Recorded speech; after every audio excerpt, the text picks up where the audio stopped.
If it is finished is the last word, then the enemy, he may have left the cross feeling good off of what he thinks he has accomplished. So before they can get too happy and go off of their own interpretation of it is finished, God now opens his mouth one more time as if to say, I'm not done yet. Walk with me, he's going to bless you. Many people in here, you are in the 6-word condition of your life where you have enemies standing around to see the accomplishments of their actions.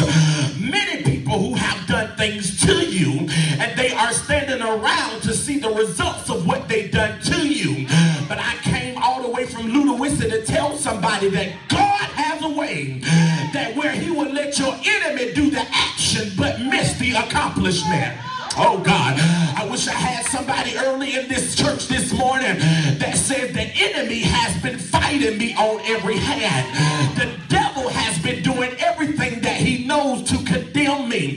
But God sent me here to tell somebody that there is a way that he will let the enemy do the action, but the devil is getting ready to miss the accomplishment. Who am I talking to early this morning? That God is now saying in this hour that this is not the season to fight back, but this is the season to look your enemies in the face and say, you meant it for evil, but God is going to turn this thing around for my good. God says, I won't let your enemies get the results of what they was looking for. Isn't it amazing that people will judge you off speculation, but God will love you with the evidence? Y'all ain't saying nothing to me early this morning. What are you saying, Pastor? God knew what you did. Folk, they judge you based off of what they think they know. And so God says, as a result, Pastor, he says, I'll never judge you where you are because I'll mess up what I wanted to produce later. Lord, who am I talking to up in here that says, I know that I have some enemies. I know that some people are fighting me. But God say they doing the action, but they gonna miss the accomplishment. Somebody clap your hands and give God glory.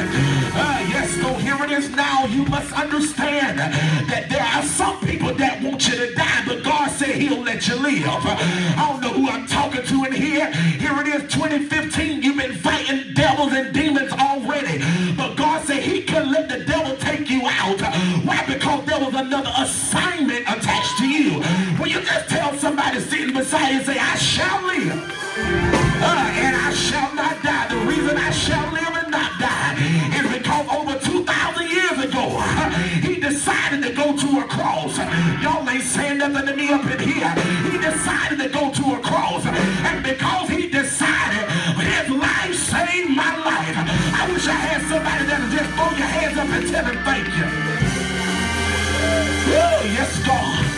And so now you must understand that Sister Shonda, God spoke to me. And he says, Brandon, tell Fellowship of Love that I have a way of always leaving your enemies confused about the conclusion. So God said, I had to say something else so they don't think they finished me. Y'all ain't saying nothing. So here it is, that the Bible declared that he has taken care of everybody else. He's seen about the sinners. He's seen about his mother. But God now says, I got to stop and see about myself.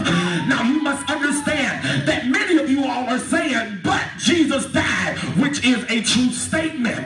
But before he died, he had to say something else that would shake the enemies that was around the cross.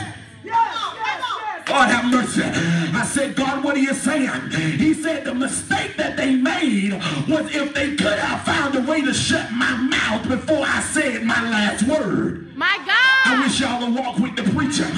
So the devil, he really shows how dumb he is. He nails you in the side. He puts a nail in your feet. He puts a nail in your hand. He put thorns on your head, but he forgot to shut your mouth. Lord, I ain't got nobody up in here that said, the devil, you've been hitting me everywhere else, but you forgot my main target, because I will bless the Lord. Lord, have mercy up in here at all times. You must understand, at the end of the day, the power of life and death ain't in my hands. The power of life and death ain't in my feet, but the power of life and death is in my mouth. Just about 2 seconds, I need you to open your mouth real quick.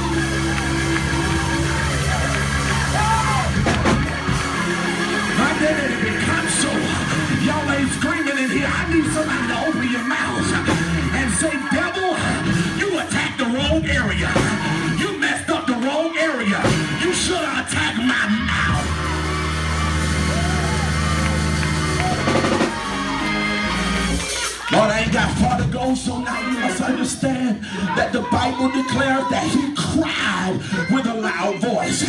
Now you must understand that in the old Greek, there is not a cry of anguish. It is not a cry of defeat. But Nigel, it really means he shouted. Lord, I wish I had some Bible readers. Here's what messed me up, Pastor Murray, about the text. Yes, sir. Sister King read it. The Bible says when he was thirsty, they gave him vinegar. Woo! Okay, Quinetta, you're a music major. You understand that anytime you drink vinegar, vinegar constricts your vocal cords. If you drink too much of it,